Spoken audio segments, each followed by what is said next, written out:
Government. In this chapter, we'll learn how a government works, what are the various parts of the government.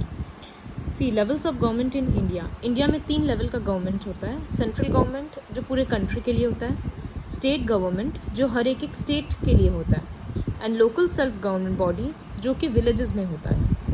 What are the various functions of government? What are the various organs and types? We'll learn all these things as we'll advance in the chapter. So what is a government? Government क्या होता है? जैसे हर किसी के घर में एक इंसान होता है, हेड है, जो मेजर डिसीजंस लेता है. उसी तरह से एल्डर्स होते हैं जो लोग मिलकर डिसाइड करते हैं, फिर एक इंसान उसमें से फाइनल करता है. तो वही काम होता है गवर्नमेंट का. जैसे घर को चलाने के लिए एल्डर्स का डिसीजन मेकिंग चाहिए, उनका वो इम्पॉर्टेंट है कि वो लोग डिसीजन लें, रूल्स बनाएं, सब कुछ प्लान करें. ठीक वैसे ही एक कंट्री को, एक स्टेट को परफेक्टली रन करने के लिए, रूल करने के लिए कुछ लोगों का होना ज़रूरी है जो रूल्स बनाएंगे और ये देखेंगे कि रूल्स ठीक से फॉलो हो रहा है या नहीं. अगर नहीं फॉलो हो रहा तो क्या पनिशमेंट देना है. तो वही उसी बॉडी को गवर्नमेंट बोलते हैं. So government refers to a body that exercises ruling authority. सब लोग मिलकर, बहुत सारे मिनिस्टर्स होते हैं जो मिलकर ये काम करते हैं. ये गवर्नमेंट हर जगह होता है. जैसे स्कूल में टीचर्स का पूरा अलग अपना ये हो गया एक बॉडी, कैंटीन मेंबर्स का अलग हो गया, इस तरह से नॉन टीचिंग स्टाफ्स का भी अलग एक यूनिट हो गया. तो सब आपस में मिलजुल कर कोऑर्डिनेट करके पूरे स्कूल को परफेक्टली रन कर रहे हैं. तो वही होता है गवर्नमेंट. एक और बॉडी है स्कूल में जिसको बोलते हैं बोर्ड मेंबर्स. तो वो लोग ये डिसाइड करते हैं कि स्कूल के लिए क्या क्या रूल्स होना चाहिए ठीक से.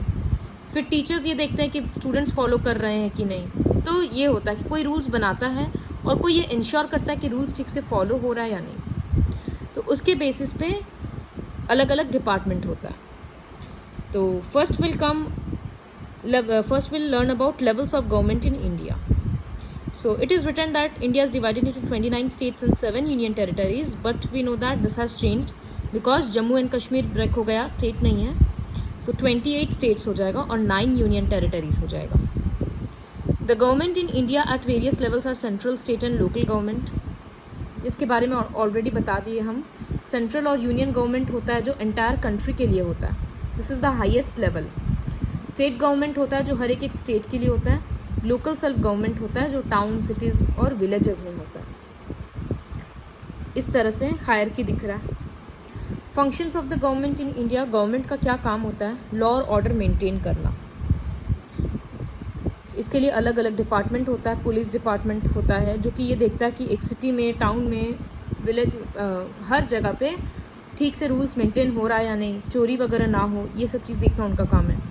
कंट्री को दूसरे कंट्री के अटैक से बचाने के लिए, टेररिस्ट से बचाने के लिए डिफेंस होगा, आर्मी से प्रोवाइड करता है. फिर आर्मी मेंटेन करता है उस चीज़ को. मिनिस्टर्स रूल्स बनाते हैं ताकि हम लोग अपने नेबरिंग कंट्रीज़ के साथ पीसफुल रिलेशन मेंटेन कर पाएँ. Programmes to deal with socio economic problems. Country का ये रिस्पॉन्सिबिलिटी है कि जो भी कंट्री का पॉवर्टी का प्रॉब्लम है, अनएम्प्लॉयमेंट है, लोगों को नौकरी नहीं मिल रहा है, डिस्क्रिमिनेशन का प्रॉब्लम है, ये सब चीज़ों को सॉल्व करना. तो उसके लिए गवर्नमेंट क्या करता है? अलग अलग रूल्स बनाता है, अलग अलग प्लान्स इम्प्लीमेंट करता है. Health services and infrastructure. Government का काम है कि वो लोगों को अच्छा हेल्थ फैसिलिटी प्रोवाइड करे. तो वो कैसे होता है? गवर्नमेंट हॉस्पिटल्स खुलता है, डॉक्टर्स जगह जगह पर अपना क्लिनिक लगाते हैं, गाँव में, इनफैक्ट दूर दूर के एरियाज़ में जाकर ट्रीटमेंट करते हैं. फिर कितना सारा वैक्सीन्स होता है जो गवर्नमेंट फ्री में प्रोवाइड करता है ताकि हर किसी को मिले. डिस्पेंसरीज होता है. डिस्पेंसरीज मतलब जहाँ दवाई बनाया जाता है और डिस्ट्रीब्यूट किया जाता है. तो इस तरह से हॉस्पिटल्स और डिस्पेंसरीज खोला जाता है.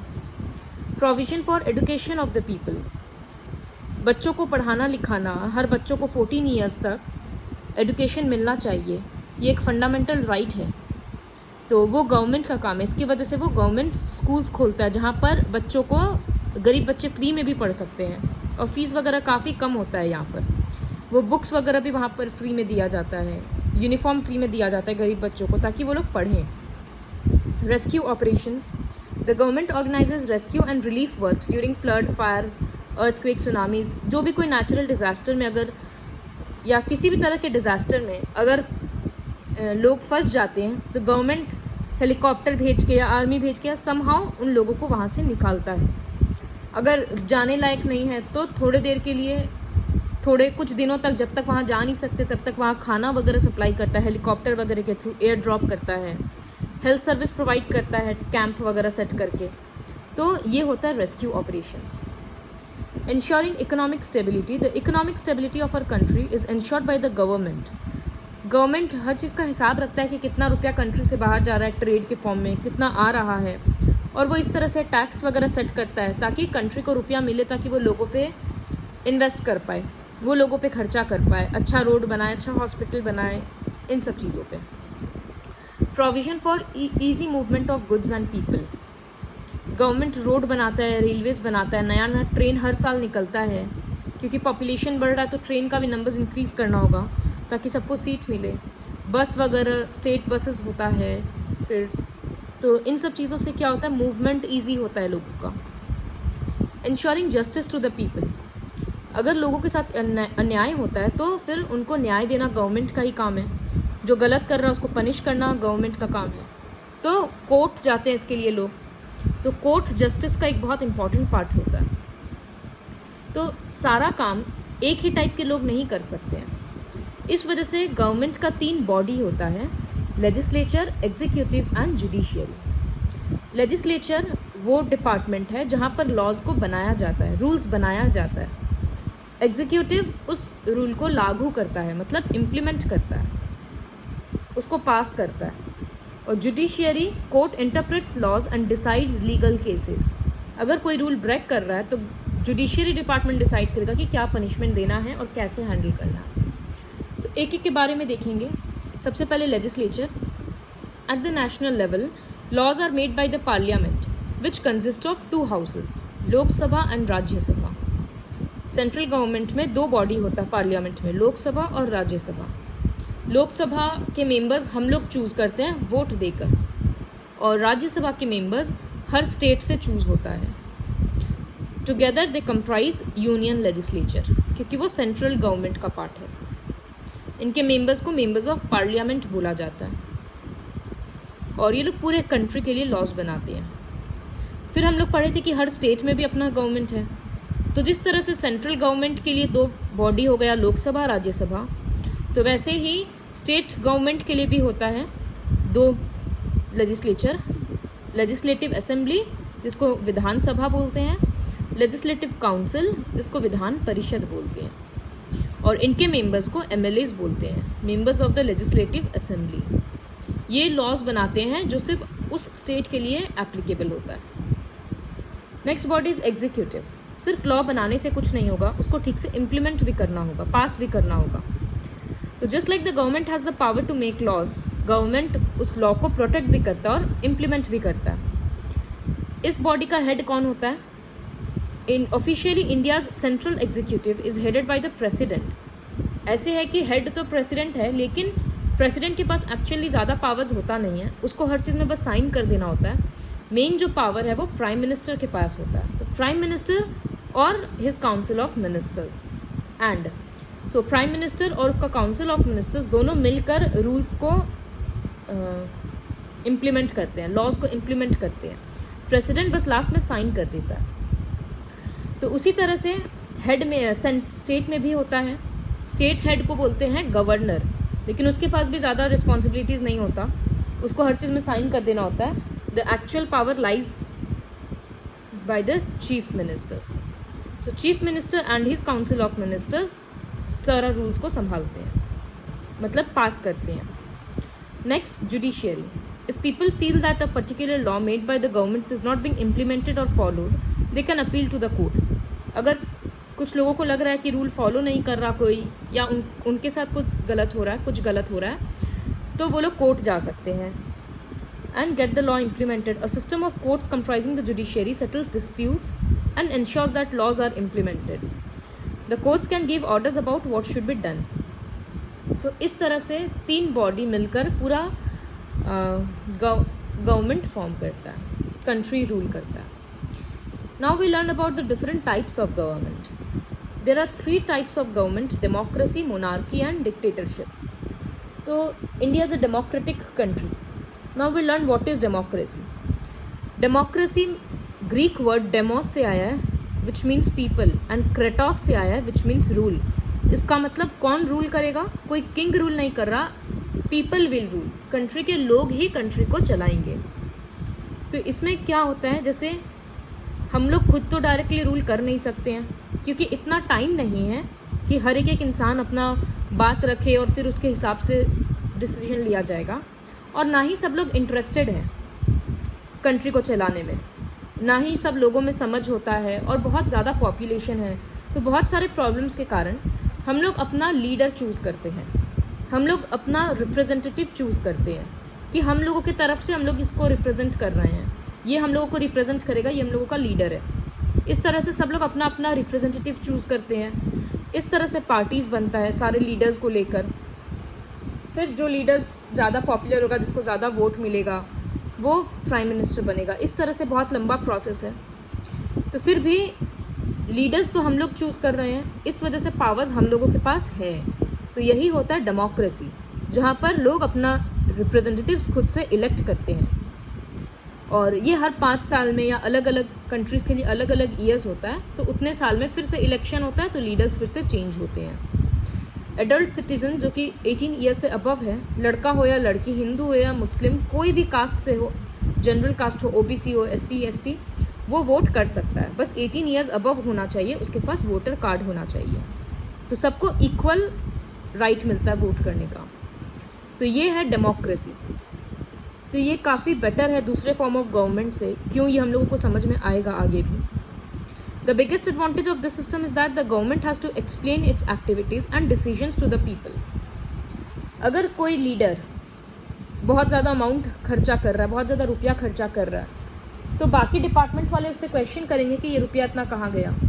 तो अगर कोई लीडर कुछ लोग अगर कोई रूल को पास करना चाहते हैं, तो वो बिना सबके मेजॉरिटी वोट के कर नहीं सकते हैं. तो डेमोक्रेसी का सबसे बड़ा फ़ायदा ये है कि कोई भी अपना मनमानी नहीं कर सकता. सबको साथ मिलकर डिसाइड करके ही रूल पास करना होता है या कोई भी डिसीजन लेना होता है. और अगर if we are not satisfied by our leaders, तो नेक्स्ट इलेक्शन में हम लोग उन लोगों को वोट नहीं देंगे, तो वो उन लोगों का हारने का चांस रहेगा. हारने के डर से वो लीडर अपना काम ठीक करेगा. तो यही डेमोक्रेसी का फ़ायदा है. Next, monarchy. मोनार्की मतलब जहाँ पर किंग या क्वीन का रूल होता है.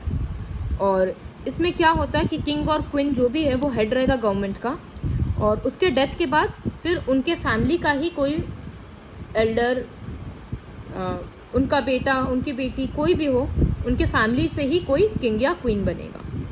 तो ये होता है कि फैमिली में, एक ही फैमिली में सब राजा या रानी बन रहा है, तो लोगों को मौका नहीं मिल रहा अपना रिप्रेजेंटेटिव चूज़ करें.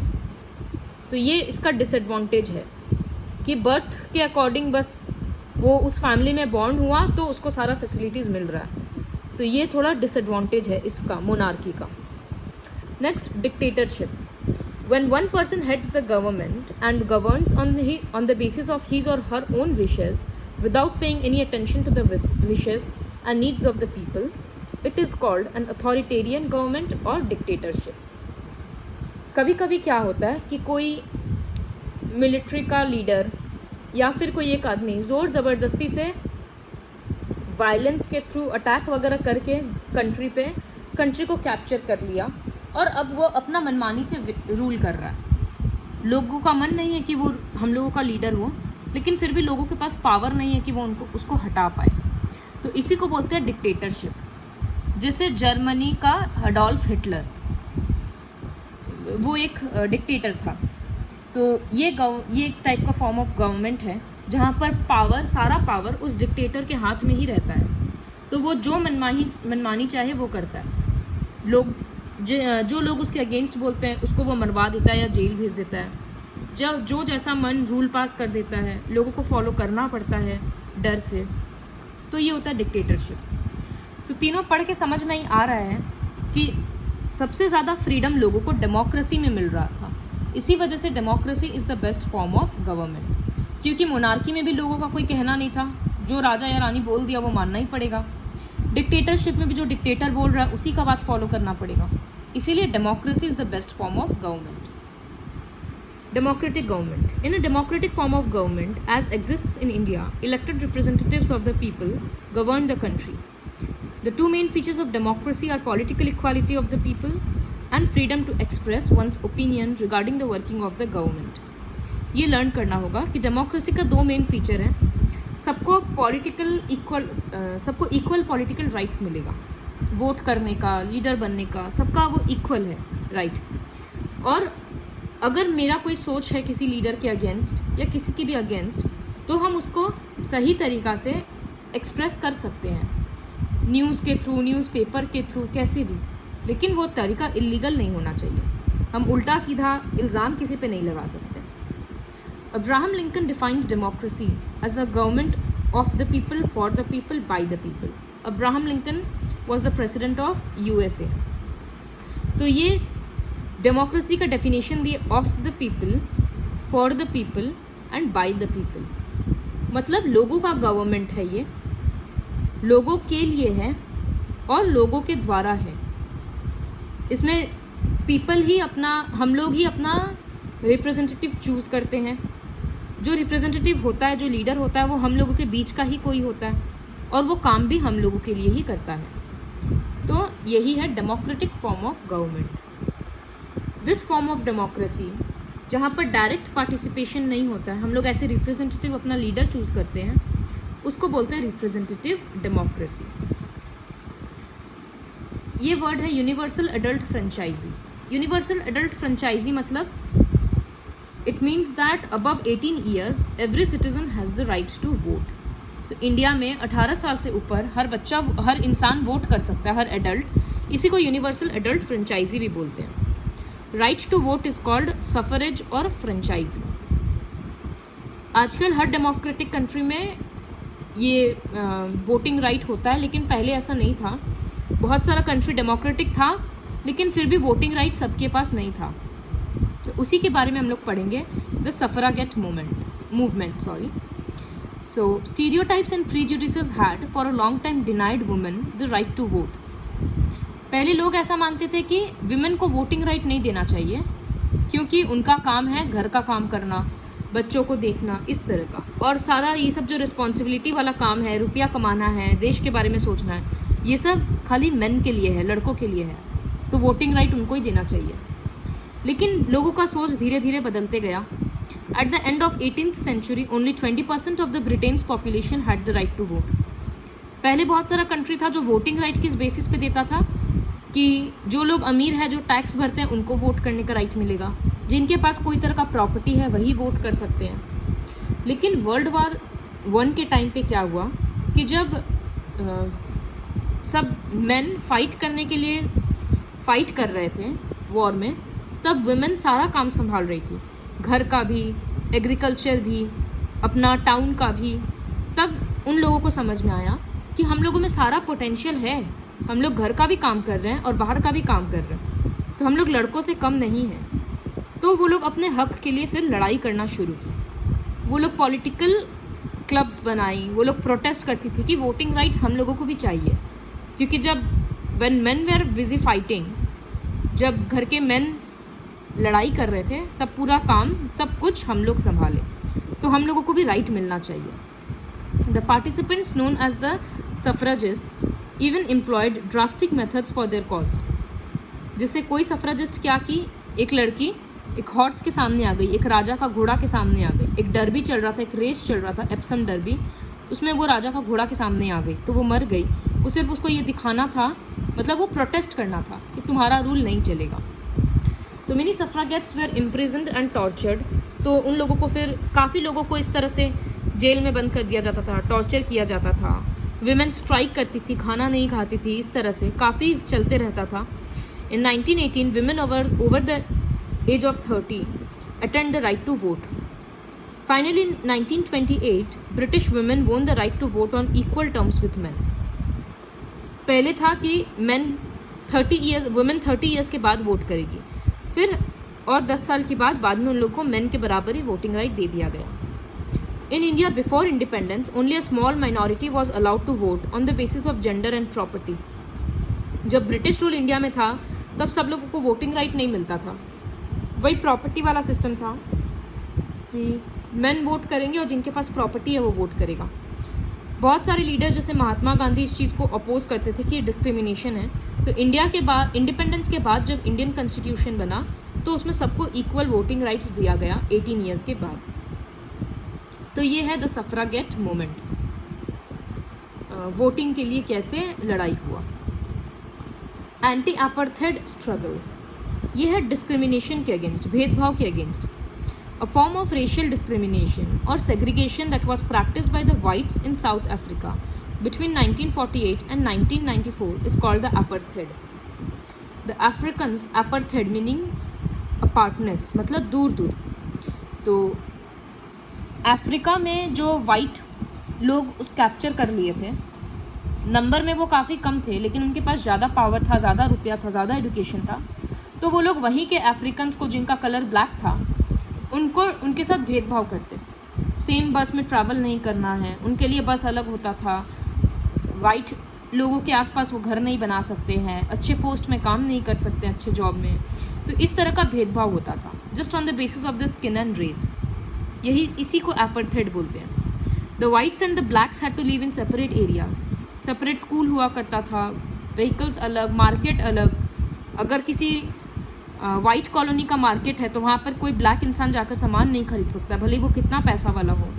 ब्लैक लोगों को खुद के कंट्री में वोट करने का राइट नहीं मिलता था। तो Nelson Mandela, leader of the African National Congress, led the anti apartheid movement. ये डिस्क्रिमिनेशन के अगेंस्ट मूवमेंट स्टार्ट किए। मूवमेंट था कि नॉन वाइट्स जो अत्याचार कर रहे वो नहीं चलेगा। For this he was imprisoned for about 27 years. 27 साल वो जेल में रहे। ड्यूरिंग दिस टाइम वो जेल से अपना मूवमेंट चालू रखे, लोगों को इंस्पायर कर रहे थे कि तुम लोग वाइट्स के अगेंस्ट जाओ, अब हम लोगों का रिवोल्ट जारी रखो। A great deal of intensified political pressure against apartheid from other countries added to the struggle in South Africa. दूसरे कंट्रीज भी एक्सेप्ट करने लगे कि ये अपार्थाइड मूवमेंट कि ये अपार्थाइड का जो प्रैक्टिस है, भेदभाव का जो प्रैक्टिस है वो गलत है। तो finally in 1994 multiracial elections were held and the non-whites voted freely. तो जो ब्लैक पीपल थे वो लोग भी फाइनली 1994 में वोट कर पाए और अलग अलग पॉलिटिकल पार्टीज बना। सिर्फ वाइट्स के पास रूल नहीं था, हक नहीं था रूल करने का। Nelson Mandela emerged victorious and the government was formed with Mandela as the first non-white president of the country. Apartheid was abolished and equality was established between whites and non-whites. Importance of democracy. Democracy is considered the most suitable form of government क्योंकि ये लोगों का government है, लोग अपना leader खुद choose कर रहे हैं, उन लोगों के लिए काम हो रहा है। Democracy provides people the opportunity to realize their true potential by providing rights and freedom to its citizens and by assigning duties to them. हम लोगों के पास जैसे फंडामेंटल राइट्स होता है कि हम लोगों के पास फ्रीडम ऑफ स्पीच है, हम लोग जो चाहे वो बोल सकते हैं, लेकिन वो दूसरे को फीलिंग्स को हर्ट नहीं करना चाहिए। हम लोग जहाँ चाहें वहाँ रह सकते हैं, सब कुछ लीगल दायरे में होना चाहिए। तो इस वजह से डेमोक्रेसी एक बहुत अच्छा फॉर्म ऑफ गवर्नमेंट है, यहाँ सिटीजन्स को रेस्पेक्ट मिलता है। Transition from one government to another is a peaceful process in a democracy. आज अगर कोई लीडर रूल कर रहा है, 2-3 साल के बाद उसका टर्म खत्म हो जाएगा, कोई दूसरा रूलर आएगा, तो कोई लड़ाई झगड़ा मारपीट नहीं होगा, वो पीसफुली दूसरा प्राइम मिनिस्टर हम लोग का बन जाएगा, दूसरा चीफ मिनिस्टर बन जाएगा। तो इसीलिए बोला है कि एक गवर्नमेंट से दूसरा गवर्नमेंट काफ़ी पीसफुली ट्रांसफॉर्म हो जाता है डेमोक्रेसी में। लेकिन एक राजा के बाद अगर कोई दूसरा राजा बनता है तो हो सकता है बहुत लड़ाई होता है, कोई दूसरा कैप्चर करने के लिए आएगा तो वॉर होता है। तो ये सब चीज़ों से कंपेयर करें तो democracy is the best form of government.